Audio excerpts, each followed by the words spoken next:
नमस्कार दोस्तों, आप सभी का मेरे YouTube चैनल गुरनील डेयरी फार्म में स्वागत है।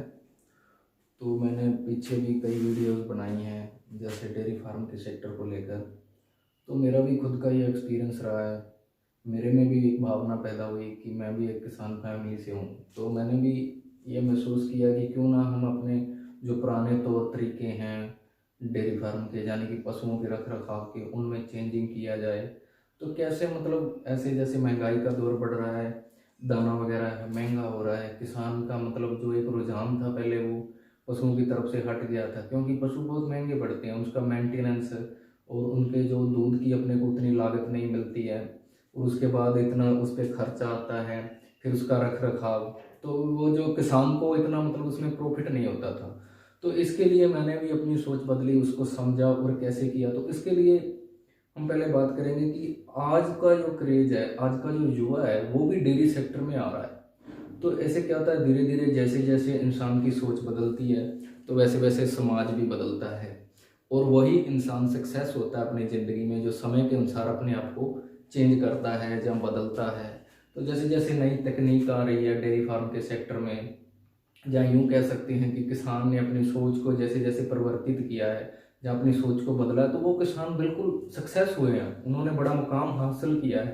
और काफ़ी बड़े बड़े डेयरी फार्मर हैं आज, वो मतलब टॉप पे हैं। तो वो कैसे किया उन्होंने उन्होंने भी अपने शुरुआती दौर में, देखिए कोई भी कार्य करने के लिए हमें कठिनाई तो आती है, पर हमें अगर अपने एम लक्ष्य तक पहुंचना है तो बहुत सी कठिनाइयों का सामना भी करना पड़ता है। और एक टाइम ऐसा आता है कि इंसान अपने पीक पॉइंट पे पहुंच जाता है। तो उसके लिए सबसे बड़ी बात है कि धैर्य है। तो ये तो बात हो गई।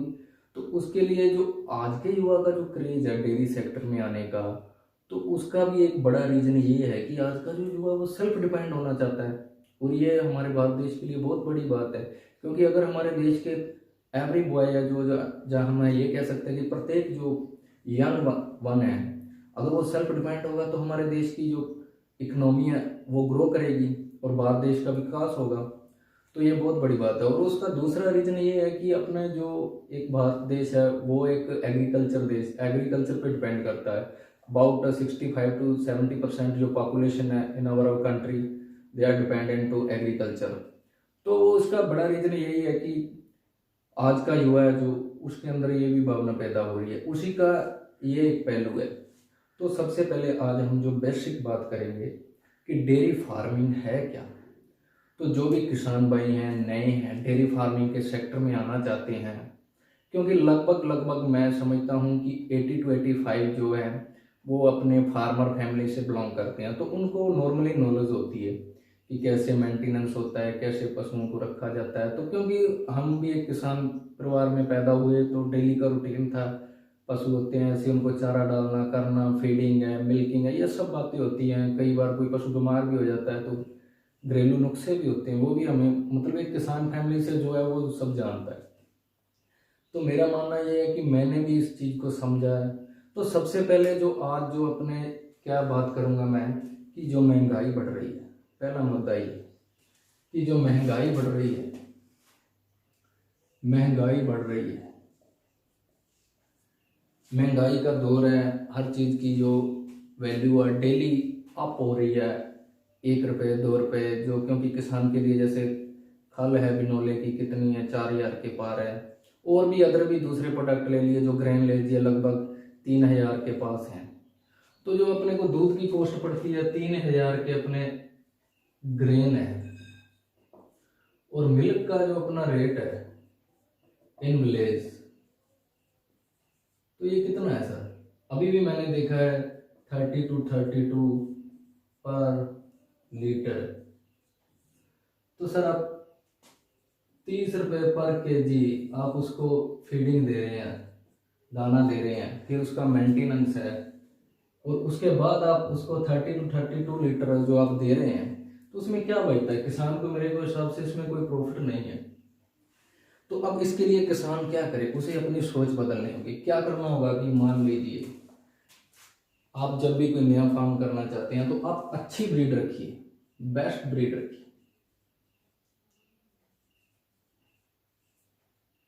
बेस्ट ब्रीड होनी चाहिए, उसका क्या मतलब है, मतलब नंबर ऑफ एनिमल्स।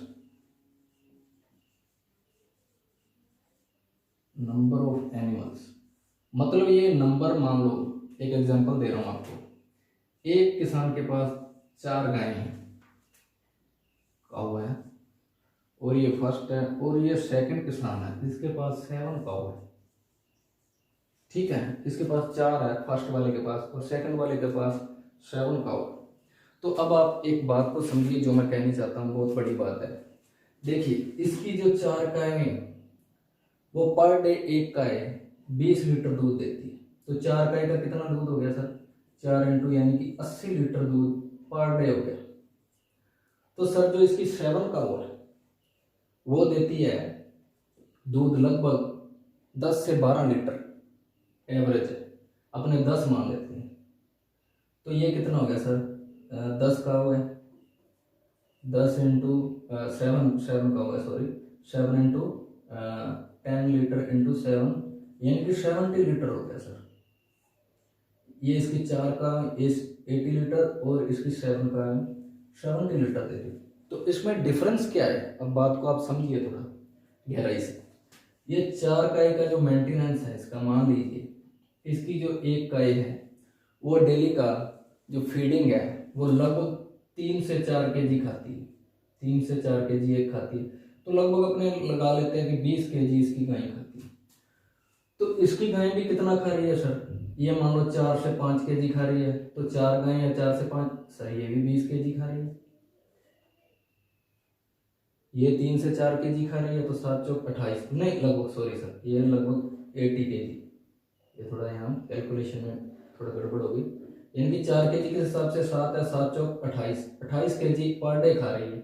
और इसकी 5 केजी के हिसाब से 20 केजी खा रही है। आप इसको 6 केजी भी और भी बढ़ा सकते हैं, मतलब 5 केजी बहुत है, 5 केजी के एवरेज के हिसाब से। तो 8 केजी जो आपका यहाँ पे कॉस्ट कितनी होगी? 8 केजी की 30 के हिसाब से सर 240 रुपये ये हो गए। और 10 केजी जो लीटर दूध कम आ रहा है वो 10 का अपने 10 गुना 30 कर लो सर, 300 हो गए। तो सर ये 540 रुपये पर डे का लॉस हो रहा है। और साथ में आपको 7 का मेंटेनेंस ज़्यादा पड़ रहा है, उसके लिए आपको ज़्यादा, और 4 गायें उसको आप अच्छे से देख पाएंगे। तो मेरे कहने का मतलब ये है कि सबसे पहले किसान को अच्छी ब्रीड के बारे में नॉलेज होनी चाहिए। मैंने खुद ये किया, मेरे पास भी 6-7 एनिमल थे, तो फिर मैंने उस चीज़ को समझा कि वास्तव में बात में तो वास्तविकता है कि क्यों ना 7 की बजाय मैं 4 ही रखूं, पर उसका जो प्रोडक्शन है ज़्यादा होना चाहिए। कॉस्ट में देख सकते हैं फर्क, और मैंने ये खुद प्रैक्टिकली किया है। ये चीज़ मैंने खुद प्रैक्टिकली करके देखी। मेरे पास काऊ है, और मेरा जो काम अभी चल रहा है वो साहिवाल ब्रीड पे चल रहा है। मेरे पास देसी काऊ थी, देसी से उसको मैंने साहिवाल में क्रॉस करवाया। अब साहिवाल क्रॉस से आगे उसकी 4th जनरेशन में वो साहिवाल हो गई है प्योर। तो जो उसकी मदर मिल्किंग थी, अब वो भी आपको बात बताऊंगा, जो उसकी मदर मिल्किंग थी वो कितनी थी? वो डेली की एवरेज थी 9 लीटर फर्स्ट में। अब सेकंड में ये जो कैपेसिटी आई है वो आप विश्वास नहीं करेंगे, ये 15 to 16 लीटर है। और 3rd जनरेशन में जो कैपेसिटी आई है वो 20 से प्लस आई है। अब जो 4th जनरेशन में कैपेसिटी आएगी, ये मेरा दावा है, ये 25 से 28 लीटर आएगी। तो हम देखते हैं, हम भी, मैंने भी किया, मैंने काऊ लेके आया खरीद के, उसको खूब फीडिंग दी कि, क्योंकि मैंने भी देखा कि 30-30 लीटर दूध दे रही हैं गाय। तो हमारे गांव में क्या है कि कहते हैं जितना डालेंगे उतना दूध निकालेंगे। अरे सर, उसमें कैपेसिटी नहीं है, उतनी कैपेसिटी ही नहीं है, तो आप उसको खिलाने से क्या फायदा? दूध नहीं देगी। तो इस मेथड को अपने को समझना होगा। इस तरह से बेस्ट ब्रीड रखिए और बेस्ट क्रॉसिंग मिल्क की है जो बेस्ट, और इसी प्रकार आप एक मुकाम पे हो जाएंगे। अभी एक इंटरनेशनल गाय है जो साहिवाल में है, उसकी जो मिल्किंग रिकॉर्ड हुई है वो 40.450 ग्राम, यानी 40 किलो 450 ग्राम पर डे। तो वो किसान ने कैसे किया? कैसे गाय ने एक दिन में 40 लीटर दूध दे दी। तो सर उसके पीछे उसका बहुत लंबा एक एक्सपीरियंस है, उसका एक स्ट्रगल है, इस बात को हमें समझना हो। तो सबसे पहले मैं ये रिक्वेस्ट करूँगा, कोई भी नया यंग है, जब कोई भी किसान है वो डेयरी सेक्टर में आना चाहता है, बहुत अच्छी बात है, परंतु महंगाई के दौर में हमें इस चीज़ को समझना होगा कि आप कम पशु रखिए और अच्छी ब्रीड रखिए, सबसे बेस्ट ये बात है। और ज़्यादा रखने की बजाय आप ऐसे बड़ा डेयरी फार्म, सबसे पहले आप अगर शुरुआत भी करना चाहते हो डेयरी फार्म में, तो मैं यही कहूँगा आप ज़्यादा से ज़्यादा 3 से 4 काऊ लेके आइए, 3 से 4 काऊ लेके आइए, उस पर आप काम करिए, आपको नॉलेज होगी कैसे मेंटेनेंस, क्या आपको सब नॉलेज हो जाएगी। ज़्यादा से ज़्यादा 2 महीने में आप खुद सब कुछ हैंडल कर सकोगे और इस बात को समझोगे भी। एक तो मेंटेनेंस कम है 3 से 4 गाय का, और आप अगर कह रहे हैं मैं 9 से 10 रखूंगा, अब वही बात है बेस्ट ब्रीड आप 3 से 4 रखिए। तो इस अगर जो किसान इस थ्योरी को समझ गया वो ही सक्सेस है। अब कई फार्मर कह देते हैं सर ये 350 गाय का डेयरी फार्म, तो सर उसने पहले दिन थोड़ा 350 गाय रख ली, गलत बात है। कई यूट्यूबर दिखाते हैं 350 गाय का डेयरी फार्म, डेली की इनकम 1.5 लाख रुपए या इतनी, हो सकती है, कोई बड़ी बात नहीं, 1.5 या 2 लाख भी हो सकती है, कोई बड़ी बात नहीं है। परंतु इसकी वास्तविकता क्या है, वो 350 गाय का जो डेयरी फार्म बना, क्या वो पहले दिन से 350 गाय का था? नहीं, बिल्कुल नहीं था, ये मैं पूरे दावे से कह सकता। ज़्यादा से ज़्यादा उस भाई से भी आप मिलिए तो वो यही कहेगा कि मैंने 5-7 गाय से ये अपना काम तो छोटे लेवल से शुरू किया था। तो सबसे पहले किसान को अपने दिमाग में एक बात बैठानी होगी, क्योंकि आजकल का क्या है कि चाहे एजुकेटेड है किसान चाहे अनएजुकेटेड है, वो मोस्टली यूट्यूब देखता है, और यूट्यूब देखता तो उस पर मेरे भाई कई ऐसी वीडियो डाल देते हैं कि 350 गाय का फार्म है, डेली कितनी है, तो किसान का जो अपने, क्योंकि ये एक मनोदशा इंसान की जो देखता है वो करना भी चाहता है, तो उसके अंदर भी एक भावना आती है। तो पर मेरा जो जिंदगी का मकसद है, या यूं कह सकते हैं कि मेरा एक ही एम है कि हर एक किसान सेल्फ डिपेंड हो, पर उसको नॉलेज सही मिलनी चाहिए। तो सबसे पहले आपने क्या करना है, तो आपने जो भी करना है वो अपनी नॉलेज पे करना है, किसी के पीछे लग के नहीं करना कि उसने कह दिया भाई तू ये कर ले वो कर ले, नहीं, सबसे बड़ी कमजोरी है, ये सबसे बड़ी वीकनेस है, इसको मैं अपनी जिंदगी में मानूं। जो किसी के कहने पे, मतलब किसी के पीछे, अपने दिमाग पे काम करना है, सेल्फ पे भरोसा होना चाहिए हमें, खुद पे। जब तक हम अपने आप पे विश्वास नहीं करेंगे हम अपनी जिंदगी में सक्सेस नहीं होंगे। तो ये भी एक बहुत बड़ी रणनीति है। तो इसके लिए आप, मैं कहता हूँ 350 के आप 500-1000 ग्राम तक पहुंच जाएंगे, पर उसके लिए आपको एक छोटे लेवल से काम करना पड़ेगा, क्योंकि सीढ़ी चढ़ने के लिए ये नहीं कि हम सीधे छलांग लगाएं और लास्ट स्टेप पे पहुंच जाए, हमें यहाँ से चलना पड़ेगा 1-2 नीचे के लेवल से, और हमें सब बारीकियों को समझना होगा। तो इस प्रकार अभी मैं ज़्यादा समय नहीं लूँगा, तो कुछ बातें की है। तो सबसे बड़ा मेरा यही फॉर्मूला है कि जो आप नंबर ऑफ एनिमल्स है उसको कम रखिए, बट ब्रीड अच्छी रखिए। और इसके लिए आपको ब्रीड अच्छी के लिए आपको ब्रीड पे कार्य करना पड़ेगा। मैंने किया, देखिए मेरे पास अब जो मेरे पास है वो ये 3rd जनरेशन है। अब आगे इस जनरेशन में फीमेल काफ है, तो ये 4th जनरेशन है अब मेरे पास है, तो वो उसकी मैं आपको वीडियो भी दिखाऊंगा 4th जनरेशन में साहिवाल की। तो अब प्रेजेंट टाइम में ये मिल्किंग 15 to 20 के लीटर हो रही है, प्रेजेंट टाइम 16 लीटर निकाला हुआ है दूध। तो अभी उसको ब्यान को सिर्फ 10 दिन हुए, तो ये मिल्किंग 20 लीटर तक जाएगी। तो ये कैसे किया? मैंने किसी से पूछा? नहीं पूछा। देखिए आपको करना खुद को पड़ेगा। जब तक आप उस किसी कार्य को खुद नहीं करेंगे उसकी गहराई तक नहीं जा पाएंगे। आपको किसी ने कह दिया ऐसे कर लो, आपने कर लिया, बस वो आपने ठीक है, दिमाग में बात आ गई, हाँ यार ऐसे नहीं। आप खुद हर प्रॉब्लम को फेस करिए, उसको आप समझिए, छोटी छोटी बारीकियों को समझिए। तो सबसे बड़ी बात है कि आपको एक ब्रीड पे काम करना होगा। तो मेरे पास 2 ब्रीड है। एक काऊ में मेरे पास है जो मैं काम कर रहा हूं वो है साहिवाल, और एक है मेरे पास मोरा बुफेलो। तो जो भैंस है उस पे कार्य करो। तो दोस्तों मैं भी आपको एक वीडियो दिखाऊंगा। आप मेरे इसी में पहली वीडियो आप देख सकते हैं मेरी, जिसमें मैंने एक वीडियो डाली थी पहले ऐसे ही, तो भी काफ को मोटा तगड़ा कैसे करे। तो वो भी मैं एक बुफेलो थी मोरा नस्ल की, वो मैं लेके आया था। लगभग वो 21-22 महीने की थी।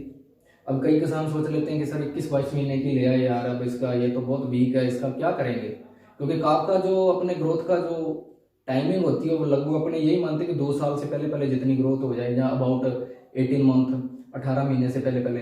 परंतु नहीं दोस्तों, ऐसा अपने दिमाग में नहीं सोचना है। वो भी मैंने करके दिखाया है। मैं जो बफेलो लेके आया था वो मैं लेके आया था लगभग 21-22 मंथ की थी, लगभग अबाउट 2 ईयर थे।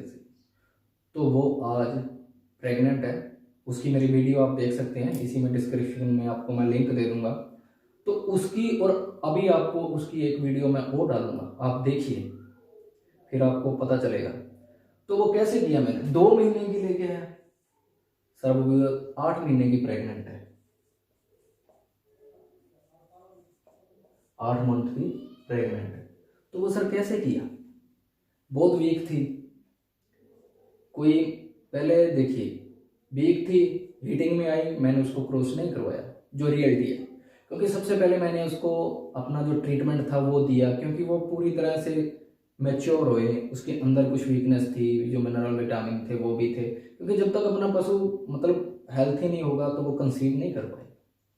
तो मैंने वो गलती नहीं की, मैंने उसको क्रॉस ना करवाते हुए उसको मैंने जो था पोस्टपोन किया उसका क्रॉसिंग को।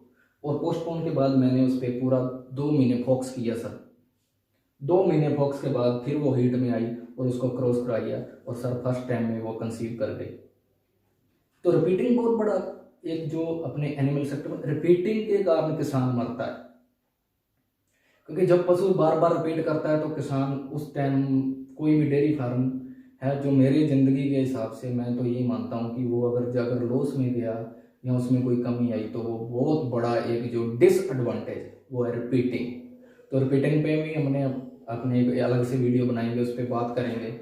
तो मैं आपको एक शॉर्ट फॉर्म में बताता हूँ कि मेरे पास भी मुर्रा बफेलो लेके आया था मैं अबाउट 24 मंथ की। तो उस पर मैंने वो जब हीटिंग में आई तो उसको मैंने पोस्टपोन किया, उसकी क्रॉसिंग नहीं करवाई। 2 महीने उसको प्रॉपर फीडिंग दी, उसको सब कुछ क्या दिया कैसे दिया उस पर भी मैं आपके पूरी एक चर्चा करूंगा। और इस प्रकार अब वो 8 महीने की प्रेग्नेंट है, वो भी आपको मैं उसकी वीडियो दिखाऊंगा। और जब वो मतलब बर्थ देगी बच्चे को उस टाइम की भी आपको वीडियो डालूंगा। तो ये मैंने खुद प्रैक्टिकली किया है, किसी से कुछ नहीं पूछा है, जो किया अपने किया। और आप भी अपने दम पे करें, जितना नॉलेज आप करें, क्योंकि जब तक हम खुद नहीं करेंगे तो उस चीज को बारीकी से नहीं समझ पाएंगे। और कोई भी समस्या होगी तो हम हर बार किसी से थोड़ा पूछेंगे, हमें खुद फेस करनी होगी, हमें खुद कैसे मेंटेनेंस करना अपने पशुओं का। और एक बात और बड़ी है कि आपके जो एनिमल्स के लिए जो डॉक्टर आता है वो आपका एक ही डॉक्टर होना चाहिए, एक परमानेंट डॉक्टर होना चाहिए आपका सर। आपका एक परमानेंट डॉक्टर होना चाहिए सर, जो आपके डेयरी फार्म में जो आपके पशु हैं उनकी जो कोई समस्या आ रही है, कोई उसमें डिजीज है या कुछ है। क्योंकि बार बार उन्हें चेंज करेंगे ना तो उससे भी अपने को लॉस होता है। हाँ वो बात है कि कई बार कोई इमरजेंसी हो गई, अपना डॉक्टर के पास टाइम नहीं है, वो एक अलग इशू है। तो आपका एक प्रॉपर एक डॉक्टर होना चाहिए जो आपके डेयरी फार्म की पूरी नॉलेज रखता हो, और वो ही आपको एक बेस्ट ब्रीड के लिए आपका सहयोग करने में बहुत बड़ा योगदान करेगा। तो इन्हीं शब्दों के साथ मैं वीडियो को ज़्यादा लंबा ना करते हुए यहाँ पे अपनी वीडियो के बारे में जो भी बातें कही हैं आप उसके बारे में अपनी राय दें, कमेंट करें, मेरी वीडियो को ज़्यादा से ज़्यादा लाइक करें, शेयर करें, ताकि जो भी किसान हैं नए आना चाहते हैं उनको मतलब असलियत पता चले, रियलिटी पता चले। किसान पहले डर जाता है 350 फार्म का डेयरी फार्म, यार कैसे खोलूंगा मैं। अरे भाई 350 अपने गाय लानी नहीं है, अपने 3-4 गाय से काम करेंगे, अच्छी ब्रीड से काम करेंगे, अपने भी वहां तक पहुंचेंगे। तो हमें स्टेप बाय स्टेप चलना है, धीरे धीरे। तो ये बातें हैं बहुत आपको समझनी है। और जितना भी मेरे पास अपने पर्सनल लाइफ का एक्सपीरियंस होगा मैं आपके साथ ज़्यादा से ज़्यादा शेयर करूंगा। आपको डेयरी सेक्टर के बारे में और भी जो मैंने नॉलेज गेन किया है, जहाँ मैंने जो भी अचीवमेंट्स किया वो भी मैं आपको दिखाऊंगा, इसके बारे में बताऊंगा। तो आप अपनी कमेंट जरूर करें इस वीडियो के बारे में, अपनी राय दें कि क्या ये वास्तविकता है जो मैंने बातें बोली, जहाँ कोई इसमें कोई फ़र्क है। और आप हमें भी सुझाव दें ताकि हम आपके लिए और भी अच्छी वीडियो और भी इसमें वो इम्प्रूव करें और आपका जो सहयोग है वो हमारे लिए बहुत बड़ा है। थैंक यू, धन्यवाद।